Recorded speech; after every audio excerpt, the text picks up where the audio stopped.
Welcome YouTube. Today I'm going to show you the DJI Osmo Pocket 3.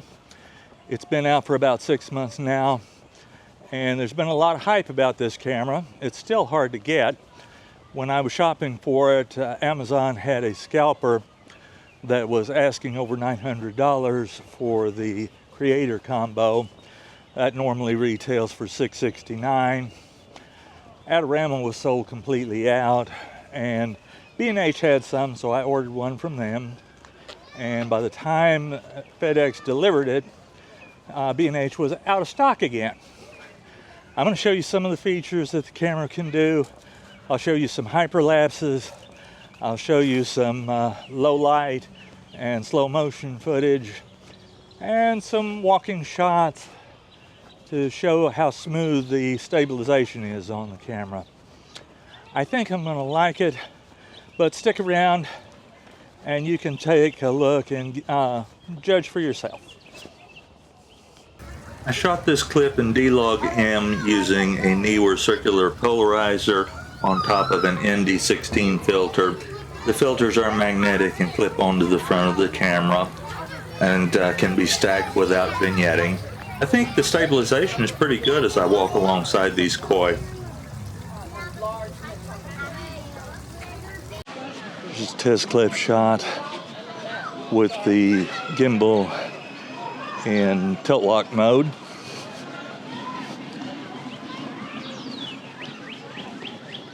Keeps the horizon nice and level, even when I move the camera around. Next up, we have a look at the BOK boathouse. The observation deck on the upper floor is currently closed for repairs on the roof.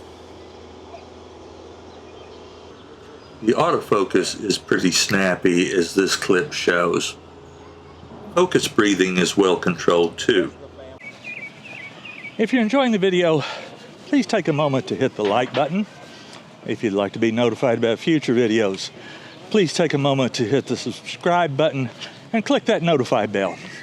Thanks. The Osmo Pocket 3 supports D-Log-M, which allowed me to have normal motion blur and keep from blowing out the highlights. Used an ND filter too.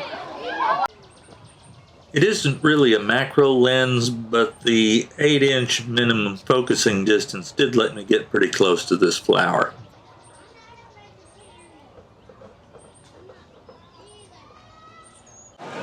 The park has a snack bar that is popular with visitors.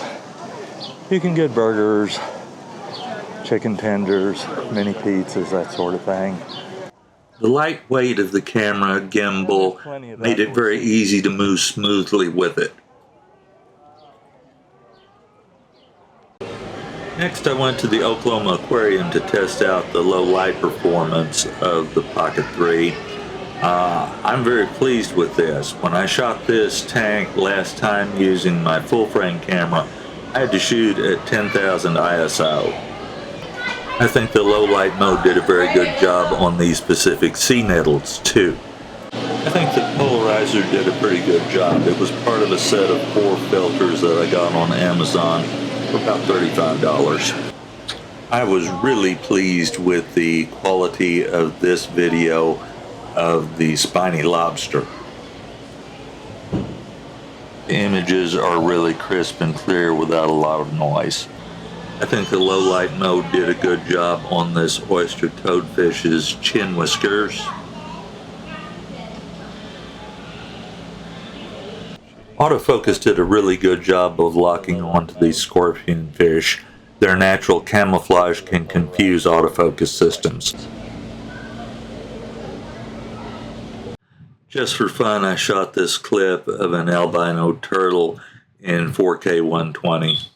Slow motion mode doesn't record any ambient sound, as you probably noticed. I really liked how well the stabilization worked on this push into the bull shark exhibit. I could not have done any better with my gimbal for my mirrorless camera.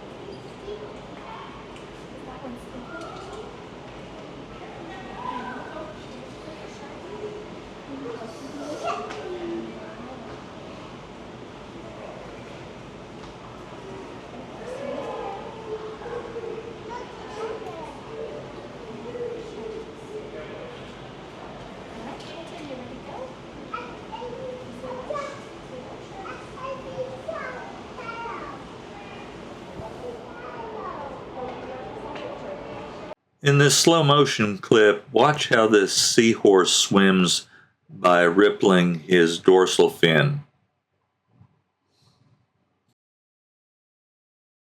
The camera picked up some pretty crisp, clear detail in the seahorse when he stops as well. This giant Pacific octopus is one of the aquarium's most difficult exhibits to video because of the low light levels. But the camera's low light mode handled it like a champ.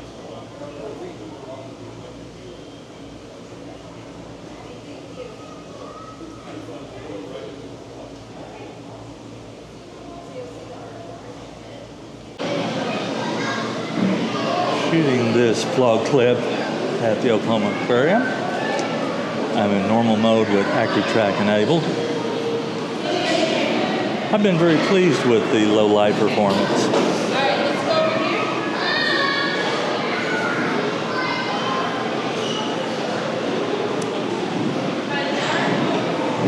Here's a Hyperlapse clip that I shot at the entrance to the Tulsa Zoo. I shot it at 5 times normal speed. Locking Active Track on the globe made it really easy to shoot this orbit shot.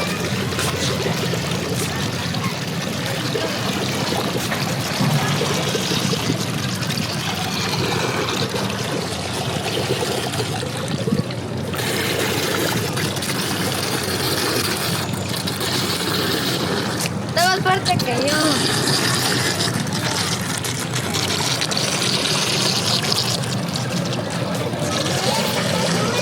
And now I'm at the Tulsa Zoo, going to work my way around to the bat enclosure and see how the low light and the slow motion performance is there. I did a orbit shot of the big globe at the front of the zoo and a hyperlapse as I walked up to the zoo. So I'm getting to use some of the features of this camera and enjoying them very much. In this clip, I locked the Active Track on the larger of the two CMAs, and it worked pretty well until the little one ran across the shot and the Active Track switched to it.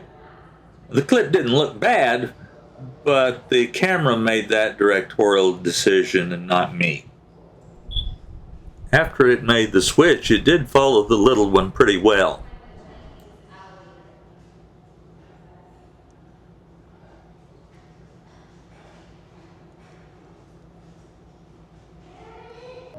One of the things this camera does not do as well as my mirrorless cameras is blur out foreground elements. If I were shooting this clip with my A7 III or my A6600, I could easily blur out the wire in the foreground. It's one of the drawbacks of using a fixed wide-angle lens. I took advantage of the stabilization to push into this shot. If you look in the kind of logs there, you can just see the jaguar peeking out. I want to take a moment to talk about a couple of the camera's drawbacks, weaknesses in the camera. No camera is perfect, and this camera has a couple of things that would really be nice if DJI could work on them for a future version. Weakness number one is its complete lack of weather sealing. This camera is not designed for use in extreme weather conditions. I saw one YouTuber complain that it didn't work when he tried to use it in sub-zero weather. DJI rates it to run down to 0 degrees Celsius or 32 degrees Fahrenheit. So expecting it to work in sub-zero temperatures is a failure to read the manual. Be aware that this camera is best used in fair weather. The other drawback is the fixed focal length lens. 20 millimeters is an excellent focal length for shooting vlogs, It's great for getting wide establishing shots. The integrated gimbal lets you push in so that you can start wide and move in on the subject. But it would really be nice if DJI could figure out for the Pocket Osmo 4 how to squeeze an optical zoom lens into it. That would be fantastic. But other than that, those are the two main complaints I have about it. And considering what it can do, I think those complaints are fairly minor. This clip was shot in low light mode at 30 frames per second. The image quality is pretty good, but the bats, of course, move so quickly that it's hard to see them well.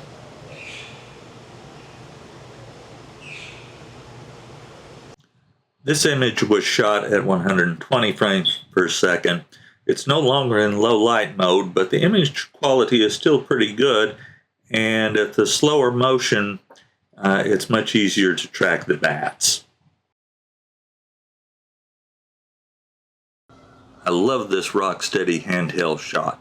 I'm not a great gimbal operator because my other gimbal is such a pain in the neck that I don't practice with it. This is easy enough to use that I will use it regularly enough to get better at operating the gimbal. And that may be the very best thing about this camera.